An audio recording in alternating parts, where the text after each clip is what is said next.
بسم اللہ الرحمن الرحیم۔ نور الانوار کا سبق ہے۔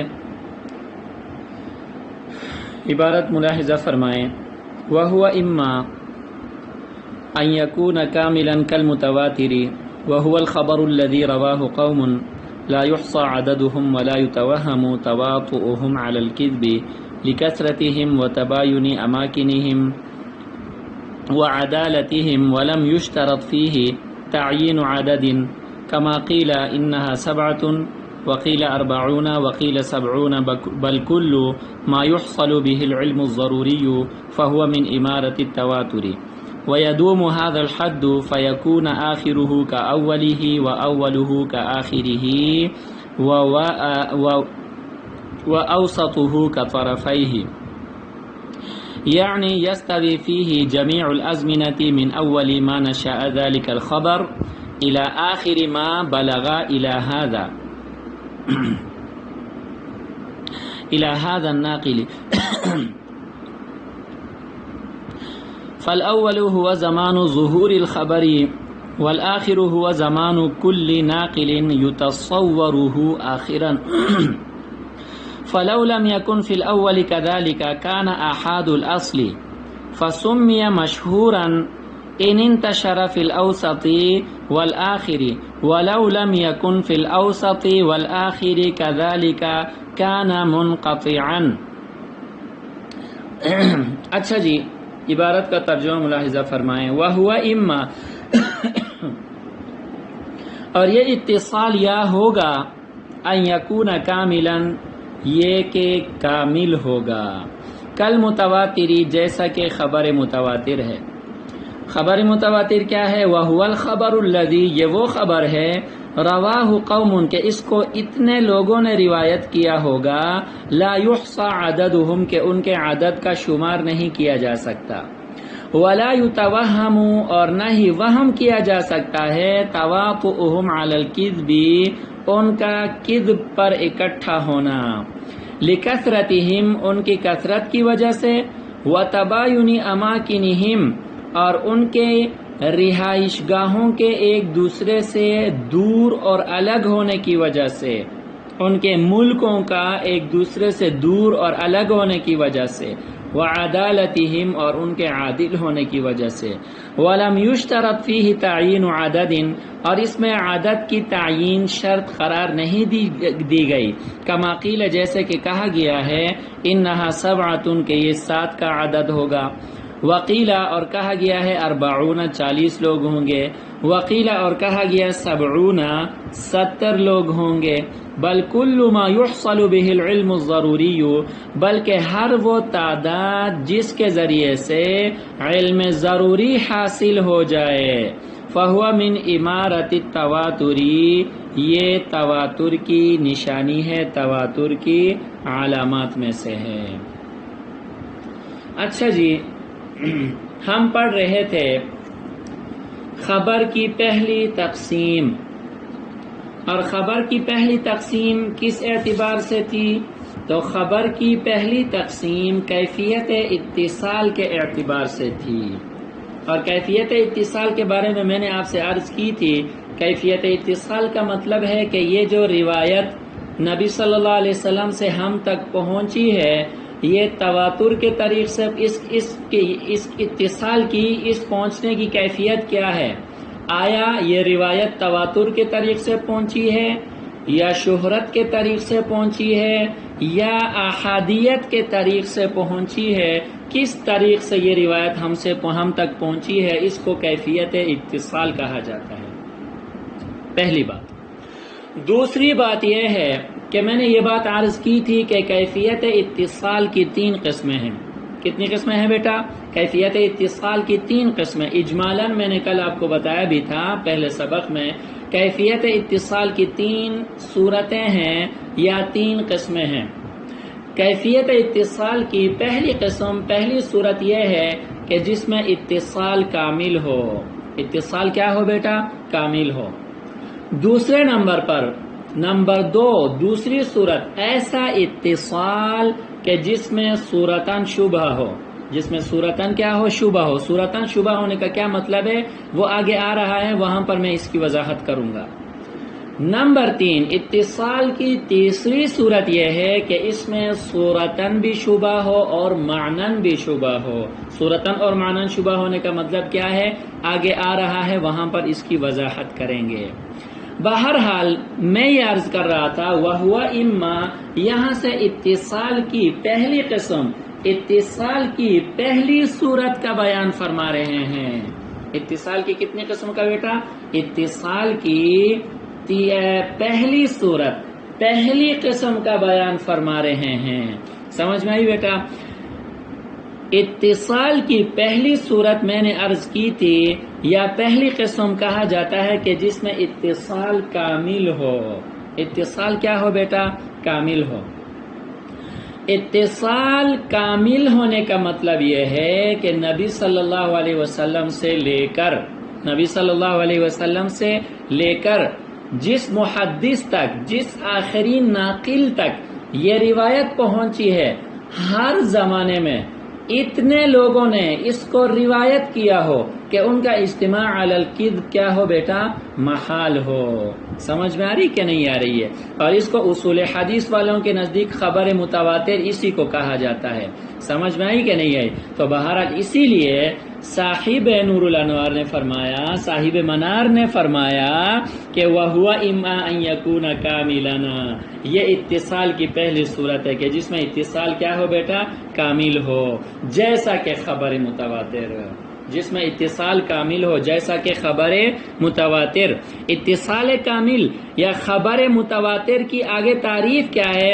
فرمایا کہ خبر متواتر ہر وہ خبر ہے کہ اس کو ہر زمانے میں اتنے لوگوں نے روایت کیا ہو کہ ان کا شمار ناممکن ہو اور ان کا اجتماع علی الکذب جو ہے نا وہ کیا ہو؟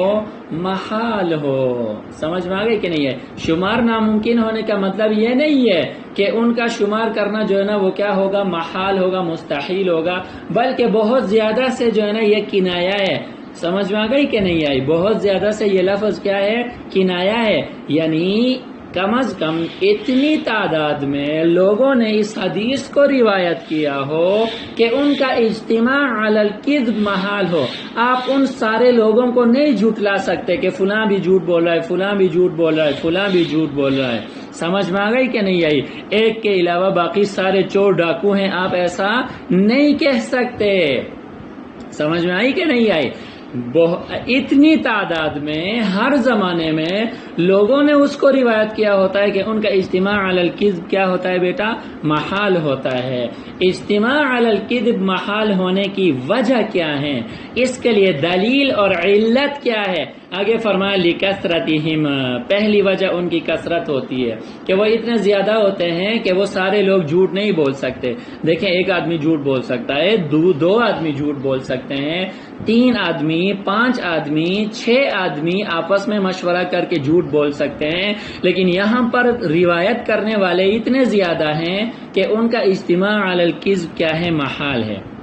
دوسرے نمبر پر وَتَبَايُنِ أَمَاكِنِهِمْ، ان کے علاقے آپس میں ایک دوسرے سے کیا ہوتے ہیں؟ مختلف ہوتے ہیں۔ دیکھیں ایک گاؤں کے لوگوں کے بارے میں آپ یہ رائے قائم کر سکتے ہیں کہ گاؤں کے سارے لوگوں نے آپس میں مشورہ کر کے جھوٹ بولا ہے، گاؤں کے سارے لوگوں نے آپس میں مشورہ کر کے کیا کیا ہے؟ جھوٹ بولا ہے، لیکن یہاں علاقے مختلف ہیں۔ ایک آدمی بخارا میں بیٹھا ہوا ہے، دوسرا سمرقند میں بیٹھا ہوا ہے، تیسرا ترمذ میں بیٹھا ہوا ہے، چوتھا کوفہ میں بیٹھا ہوا ہے، پانچواں مدینہ منورہ میں بیٹھا ہوا ہے، چھٹا شام میں بیٹھا ہوا ہے۔ سمجھ میں آ گئی کہ نہیں ہے؟ اعلی ھذا القیاس، علاقے ان کے مختلف ہیں لیکن سب نے ایک حدیث کو ایک ہی انداز میں روایت کیا ہے، تو لہٰذا علاقہ اگر ایک ہوتا پھر بھی یہ بات کہی جا سکتی تھی کہ اس علاقے کے لوگوں نے آپس میں مشورہ کر کے جو نا یہ جھوٹ بولا ہے، لیکن زیادہ تعداد میں ہونے کے ساتھ ساتھ ان کے علاقے بھی مختلف ہیں، ایک علاقے کے لوگ بھی نہیں ہیں، تو لہٰذا اجتماع علی الکذب محال ہے۔ سمجھ میں آئی کہ نہیں آئی؟ تیسری علت جو سب سے بڑی علت ہے، جو سب سے بڑی دلیل ہے، وعدالتہم، اور یہ سب کے سب لوگ جو نا وہ کیا ہیں؟ عادل بھی ہیں۔ سمجھ میں آئی کہ نہیں آئی؟ یہ ایک مستقل علم ہے، اسماء الرجال کا علم۔ سمجھ میں آ گئی کہ نہیں؟ ہر راوی کی مکمل تفصیلات ان میں اسماء الرجال کی کتب میں موجود ہیں. سمجھ میں آئی کہ نہیں؟ آخرین ناقل سے لے کر تابعی تک جتنے بھی لوگ ہیں ان سب پر جو ہے نا کیا ہوئی ہے؟ جرح ہوئی ہے. جرح ہونے کا مطلب یہ ہے کہ ان کو پرکھا گیا ہے، سب مجروح نہیں ہے، ان کو پرکھا گیا ہے. اور پرکھنے کے بعد ثقہ راوی کون ہے، ضعیف راوی کون ہے، ثقہ کے اندر ثقاحت کی وجہ کیا ہے، ضعیف کے اندر ضعف کی وجہ کیا ہے. علماء اسماء الرجال نے اس کی پوری تفصیل بیان فرمائی ہے. اور یہاں تواتر کا جو طریق ہے، اتصال کامل کے طریق میں جو راوی ہیں وہ سب کے سب کیا ہیں؟ عادل ہیں. عادل ہیں. خبر کی قبولیت کے لیے راوی کا عادل ہونا شرط ہے. آگے راوی کے شرائط میں اس کا ذکر کریں گے. یہ عادل ہیں. سمجھ میں آ گئی کہ نہیں آئی؟ راوی تابعی تک میں نے اس لیے عرض کیا کہ تابعی سے اوپر پھر صحابی ہوتا ہے، اور صحابہ سب کے سب عادل ہیں. یہی وجہ ہے کہ اسماء الرجال میں راویوں کے اوپر بحث ہوتی ہے. راویوں کے اوپر بحث کرتے کرتے جب سلسلہ صحابی تک پہنچ جائے تو بحث کا سلسلہ رک جاتا ہے. صحابہ سب کے سب عادل ہیں، تو لہٰذا یہ جو جرح و تنقید کا سلسلہ ہے، یہ جو جرح و تعدیل کا سلسلہ ہے، یہ آخری حد جو ہے نا اس کی کیا ہے؟ تابعی تک ہے. تو خلاصہ کلام یہ ہے کہ اسماء الرجال والوں نے جب بحث کی، جب اس حوالے سے جرح و تعدیل کے اصولوں کی روشنی میں پرکھا، تو یہ سب کے سب راوی کیا پائے گئے؟ عادل پائے گئے. نمبر 1 کثیر ہیں. نمبر 2 علاقے ان کے مختلف ہیں، لیکن علاقے مختلف ہونا جو ہے نا یہ ضروری نہیں ہے. اگر عدالت موجود ہے تو ایک ہی علاقے کے لوگ بھی کافی ہیں. سمجھ میں آ گئی کہ نہیں آئی؟ یہاں تک بات سمجھ میں آئی؟ آگے فرمایا وَلَمْ يُشْتَرَطْ فِيهِ تَعْيِينُ عَدَدٍ، کتنے ہونے چاہیے؟ زیادہ سے زیادہ. تو اس حوالے سے فرمایا کہ صحیح قول یہی ہے کہ اس کے لیے یہ جو خبر متواتر کے تواتر کے لیے راویوں کا کثیر ہونا ضروری ہے. کتنے کثیر ہوں؟ صحیح قول یہ ہے کہ اتنے کثیر ہوں کہ ان کی کثرت کے پیش نظر علم ضروری حاصل ہو جائے، یعنی یقین کا علم حاصل ہو جائے. کیا ہو جائے بیٹا؟ یقین کا علم حاصل ہو جائے. بس آپ کو یقین ہو جائے کہ یہ لوگ اتنی تعداد میں ہیں کہ یہ سب کے سب جھوٹ نہیں بولتے. تواتر کی یہی نشانی ہے، اور صحیح مذہب جو ہے نا بیٹا کیا ہے؟ یہی ہے.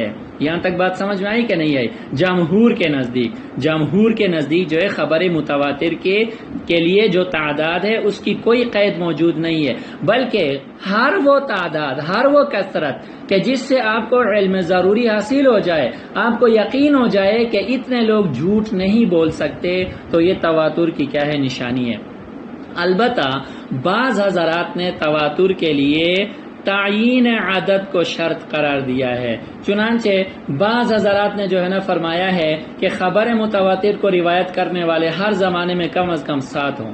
کم از کم کتنے ہوں؟ 7 ہوں. سمجھ میں آ گئی کہ نہیں آئی؟ انہوں نے ایک عجیب جو ہے نا قیاس کیا ہے. ولوغ القلب والی حدیث پہ انہوں نے قیاس کیا ہے کہ ولوغ القلب کہ جس برتن میں کتا منہ ڈالے 7 مرتبہ دھونے سے کیا ہوتا ہے؟ وہ صاف ہوتا ہے. تو لہٰذا خبر متواتر کے لیے بھی کم از کم 7 راویوں کا ہونا کیا ہے؟ ضروری ہے. قیاس مع الفارق ہے. سمجھ میں آ گئی کہ نہیں آئی؟ بات کس کی چل رہی ہے اور قیاس کس پہ کیا جا رہا ہے؟ اچھا، بعض حضرات نے فرمایا کہ جناب 40 تعداد کم از کم ضروری ہے. 40 تعداد کیا ہے؟ ضروری ہے. قرآن میں اللہ نے فرمایا ہے یا ایھا النبی حسبک اللہ ومن اتبعک من المؤمنین، کہ آپ کے لیے اللہ کافی ہے اور جو آپ کے متبعین مومنین ہیں وہ آپ کے لیے کافی ہیں. اور یہ آیت جس وقت اتری تھی تو مومنین متبعین کی تعداد جو ہے نا وہ اس وقت کیا تھی؟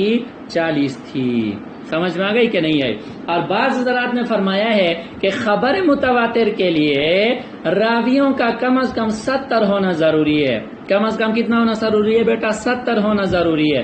اور اللہ کا فرمان ہے وَاخْتَارَ مُوسَىٰ قَوْمَهُ 70 رَجُلًا لِمِيقَاتِنَا، حضرت موسیٰ علیہ السلام نے اپنے قوم میں سے اللہ فرماتا ہے کہ ہماری ملاقات کے لیے 70 آدمیوں کو چنا، تو فرماتے ہیں کہ 70 آدمیوں کا کم از کم ہونا کیا ہے، ضروری ہے۔ تو یہ بعض حضرات کے مسالک ہیں، لیکن میں نے عرض کر دیا کہ جمہور کا مذہب یہ ہے کہ ہر وہ تعداد کہ جس سے علم یقینی حاصل ہو جائے بس یہی تواتر کی نشانی کے لیے کافی ہے، اس میں عدد کی تعیین شرط نہیں ہے۔ جتنا پڑھا اللہ تعالیٰ اس پر عمل کی توفیق عطا فرما دے۔ وآخر دعوانا ان الحمدللہ رب العالمین۔